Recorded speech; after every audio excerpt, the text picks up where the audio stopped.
Prometido, pues volvemos a la conversación con el vicepresidente de la Asociación de Amistad Cuba-Vietnam, Rubisley González Sáez. Qué gusto volver a conversar, Rubisley. Y nos habíamos quedado pendiente en la conversación hablando sobre las relaciones entre Cuba y Vietnam, justamente, que son tan especiales, y uno de los elementos se debió al apoyo de Cuba cuando la guerra y su histórica frase que veíamos: por Vietnam estamos dispuestos a dar nuestra propia sangre. Pero en la actualidad, Rubisley, al pasar de los años ya, ¿por qué se puede seguir hablando de esta relación tan especial entre Cuba y Vietnam? Hay que destacar que tradicionalmente los vínculos entre Cuba y Vietnam han sido de manera sólida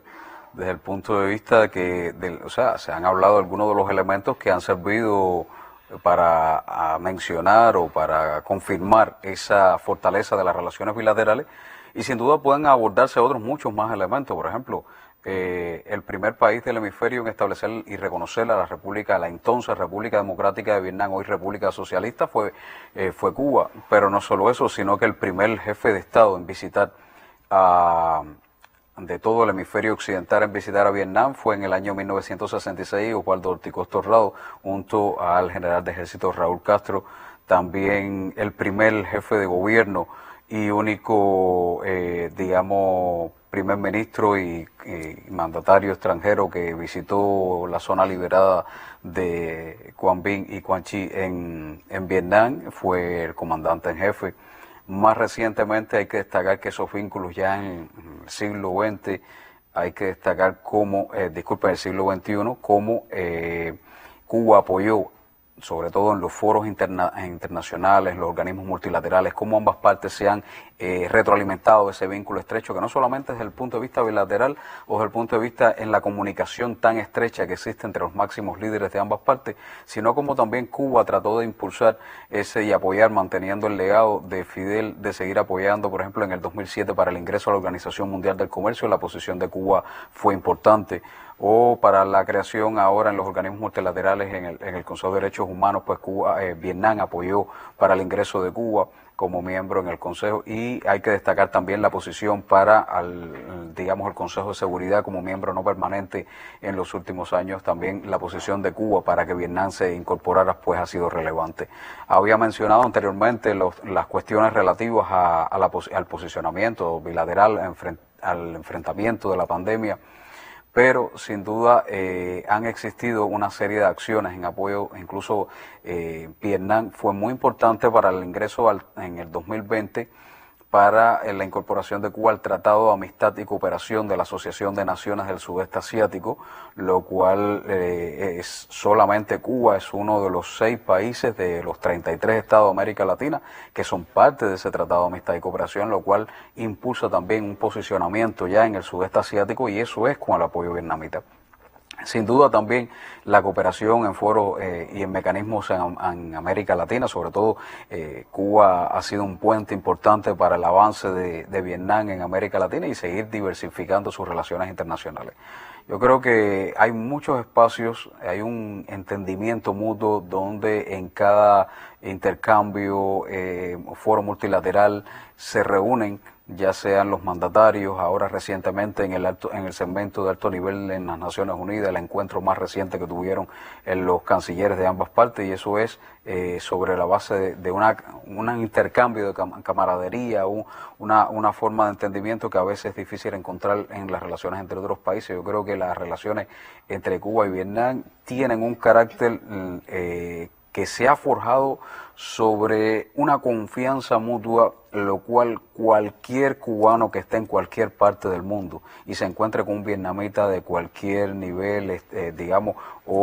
sea un funcionario, sea un estudiante, resalta esa diferencia entre el cubano y el vietnamita con cualquier otra, y eso yo creo que hay que seguir forjándolo. A pesar de ser tan distantes. Exactamente, a pesar de geográficamente y con culturas tan diferentes. Pero hay mucho entendimiento, hay muchos elementos que lo distinguen, sobre todo cuando uno está en Vietnam, cuando uno dice la palabra Cuba o dice la palabra Fidel, ya inmediatamente es como abrir las puertas en cualquier lugar, ya sea en el norte, ya sea en el sur, ya sea en cualquier parte de Vietnam. Eso realmente uno que cuando ve esas expresiones de amor y de cariño, pues inmediatamente se da cuenta de que está en casa. Qué bien, qué bonito. Rubisley, ¿cuánta diferencia se puede entonces encontrar en el Vietnam de la guerra hasta la actualidad y hacia dónde se dirige justamente la visión de desarrollo de este país en estos momentos? Vietnam es un país que en los últimos años ha tenido una transformación enorme, sobre todo porque a la hora de analizar del Vietnam cuando termina la guerra, siendo uno de los países más pobres del mundo, ya en 1980 el propio Banco Mundial reconocía que Vietnam era uno de los 15 países más pobres del mundo.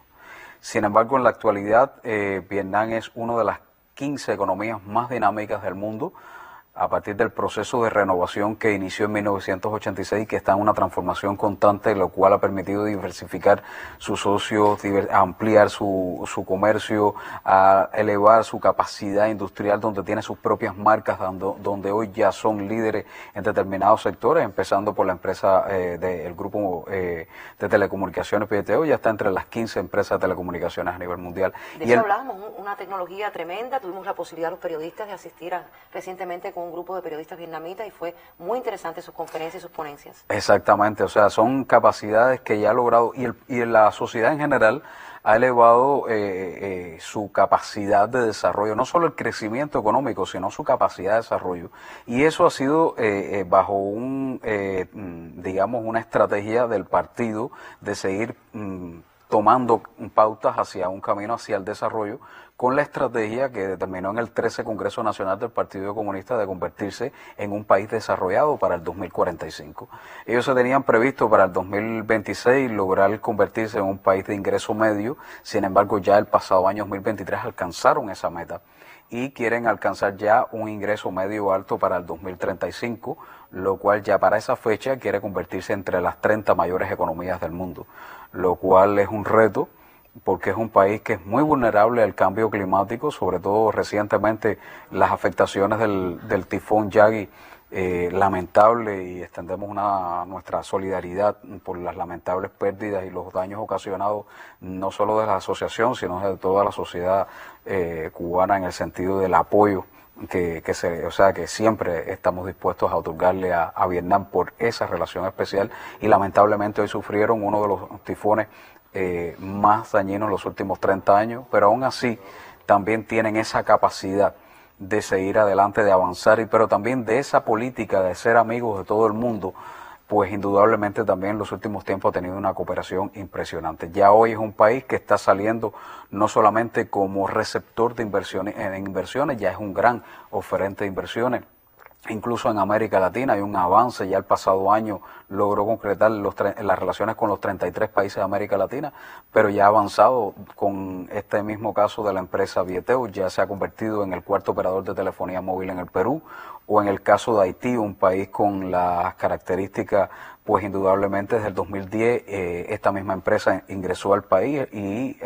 desarrolla el 60% de las operaciones de telefonía móvil, lo cual demuestra ya una capacidad del país, como bien decía anteriormente, de cómo se había convertido en uno de los países de menor desarrollo relativo y cómo ya hoy, aun cuando no ha alcanzado el desarrollo que ellos se han propuesto, se avisora cambios trascendentes, en lo cual ya no es esa sociedad que veíamos de las bicicletas constantes por las calles de Hanoi, sino ya estamos hablando de motos, de autos y de autos de lujo con una gran capacidad, y eso es muestra del desarrollo que ha ido alcanzando este país. De seguro lo tendremos nuevamente en nuestro espacio, se acepta la invitación luego de la visita del primer secretario, ¿verdad? ¿Por qué no? Muchísimas gracias por su tiempo y por acompañarnos en nuestro